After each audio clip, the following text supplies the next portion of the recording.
What's up mga guys? So ngayon, tuturuan ko lang kayo ng tips sa mga nagiinuman. Ito, 5 tips lang to para sa inyo, para sa nagiinuman. Tip number 1, kung nagiinuman kayo, huwag mong papatagalin yung baso pag nagiinuman kayo. Yung tipong pag sinalin sa'yo tapos nakalagay na sa harap mo, tapos ikaw naman, naikwento mo na yung buong buhay mo, umalis na ibang karap nyo, tapos hindi mo pa rin tinatagay. Putang ino, pangit yun, man. Hindi maganda yun, man. Dapat pag nagiinom kayo, paglagay ng baso, inom ka agad, dudukan mo agad yung beer. Tapos parang umikot ba yung parang gumalaw yung inuman, hindi yung gumagalaw lang yung inuman sa'yo. Papokus sa'yo kasi kwento ka ng kwento, tapos yung alak di mo naman iniinom. Mali yun, men. Tapos pag lagi sa'yo, inom agad, ganun, di ba? Tip number 2, ito maganda-ganda to. Tip number 3, huwag inom ng inom. Pag umiinom ka, huwag kang inom ng inom. Hindi pong hindi ka nang bibili. Hindi pong napunta ko na kayo magkakakilala ng tropa mo, tapos hanggang hindi ka pa rin bibili ng inumin. Bago ka naman, men. 2024 na, men. Ow! Dapat hindi ganun. Dapat bumibili ka rin. Kahit pa paano, kahit chichirya lang. Andun ka. Hindi ka na nag-aambag, hindi ka pa makutulan. Putang ina, sarap yung kutulan eh, no? Andun ka lang, nakupo ka dun, inom ka lang na inom. Tapos, pag inutusan ka, kayo na lang pre. May ginagawa ako dito eh. Putang ina. Wala ka nang binigay. Wala ka nang ambag. Tapos, galit ka pa. Inutusan ka, ayaw mo pa. So, man, maling-mali yun, man. Hindi ganun, man. Hindi ganun. Tip number 3, huwag kang matakaw sa pulutan. Yun. Hindi pong ang lakas mo na mamulutan.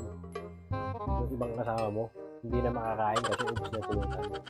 Ang kinamali yun. Hindi pong pagkain mo ng isang subo, parang gusto mo humingi ng kanin. No, paggigil ako sa'yo eh, no? Pangit yun, men. At pag namulutan kayo, pag may ibang harap, dapat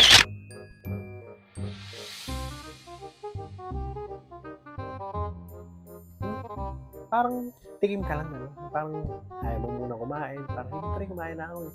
Umaya ka muna ng konti. Yung tipong may konti lang akong manutan eh. Hindi yung puta subo. Ay, ang samgyupsal. Samji. Dapat sa itulungan ka kumain. Doon kayo uminom. Para marami kang pulutan. Hindi yung nakikiinom ka na. Takas pong pulutan. Tapos wala ka naman biligay. Tapos, putusan eh, no? Pangit yun. Dapat di ganun. Pag uminom ka isang tagay, isang kutsara pulutan lang o kaya kalahati lang. Medyo social naman. Hindi yung puta. Parang ang gutom na gutom eh. Parang galing ka sa trabaho eh. Diba? Parang dapat kunti lang. Light. Sarap ng pulutan niya pre ah. Kunti lang yan. Mga ganun ba? Parang aso na.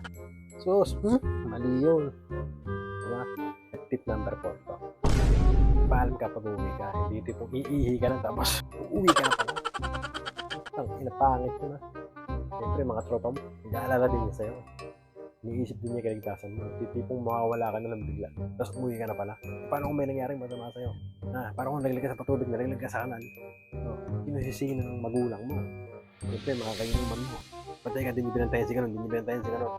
Umuwi na pala. Tapos may nangyari pala sa'yo. Tapos di ka mo nagpaalam. So, ang sisisihin yung mga tropa mo. Diba? Pangit yun. Nadamay pa tuloy yung mga tropa mo inom. Hinaya ka na nga lang. Tapos may nangyari pa sa'yo. Dapat pag naiinom ka, magpaalam ka. Yung maayos. Siyempre, nahanda naman sa magandang usapan yun. Ano naman masamang hindi magpaalam? Magpaalam ka lang, di ba? Ayun. Siyempre, uwi ka na nun. Tip ka na nun. Nga gano'n. Hindi yung tipong uuwi ka, tapos iihi ka. Uwihi ka ba? No. Mali yan, mali. Ito, tip number 5. Huwag ka susuka sa harapan nyo. Depende na lang kung di mo kaya. Pero kung kaya pantiisin, huwag ka susuka kasi nakabansag ka ng suka Miki. Diba? Maharap ka ng suka ka ng suka. Tapos sasabihin na pa, susuka pero di susuko. May slogan ba yun? Sus. Pero okay lang din yun. Hindi mo na kaya eh. Paano gagawin natin? Pero kung titiisin mo, huwag kang iinom. Depende na lang sa harap. Parang kung may ibang harap. tapos sumuka ka. Tapos natalsikan pa yung mga sapatos sa mga sinukaan. Diba? Nandun yung mga ako, yung mga tokot baboy, yung mga minuto, yung mga balat-balat ng baboy. Tapos natalsikan yung mga yung mga kuha ng kasama mo, yung mga tsinelas o kaya sapatos. Tapos sumuka ka doon. Yeah, tapos sabi mo, pre, susuka ka pero hindi ako susuko. Tagay pa. Puta ka na lakas mo minum. Suka-suka ka na nga, kasi inom ka pa. Ito, bonus tip.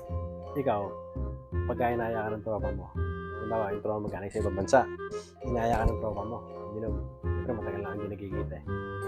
Tapos, may gusto kang bagay na tingin sa kanya o gusto mo yung bagay na arborin. Magpaalam ka lang. Magpaalam ka sa tropa mo. Huwag mo kukunin yung mga bagay dun sa harapan na hindi sa'yo. Huwag mong kukunin yung mga bagay na andun sa mga nakikita mo na gusto mo. Magpaalam ka sa tropa mo. Hindi yung putang na bigla mo lang kukunin. Bawal yung speaker. Bigla mo kukunin yung speaker. Tapos uwi mo sa inyo. Tanga, inaya ka na ng tropa mo. Na-miss ka kasi matagal ka hindi nagkita. Tapos puta yung speaker kukunin mo. Mali ganun. Hindi ka kukuha ng speaker. Dapat kung gusto mo yung bagay na yun, ipaalam mo sa tropa mo. Huwag mong pag-i-interesan yung bagay na nandun na gusto mo pala. Arborin mo sa kanya kung pwede. Pero kung hindi, magtiis ka na, hindi yung kukunin mo lang bigla. Putang ina, sarap yung kutusan no? Pinainom ka na, pinapulutan ka pa, tapos na-miss ka, tapos inalala ka niya. Tapos mag-uuwi ka ng bagay na gano'n. Mali, hindi gano'n. Dapat paalam mo. Kung pwede. Huwag mo titirahin basta-basta. Ayun. Pagka mga ganun yung tropa nyo, mga ganun yung tao, ekis na yung panghabang buhay. Huwag nyo nang papansinin yung kahit kailan. Yung mga ganung pinipinit ng kamay. Pagka ganun. Mahirap yun. Ekis utusan kita dyan no? Gigigilo ko sa'yo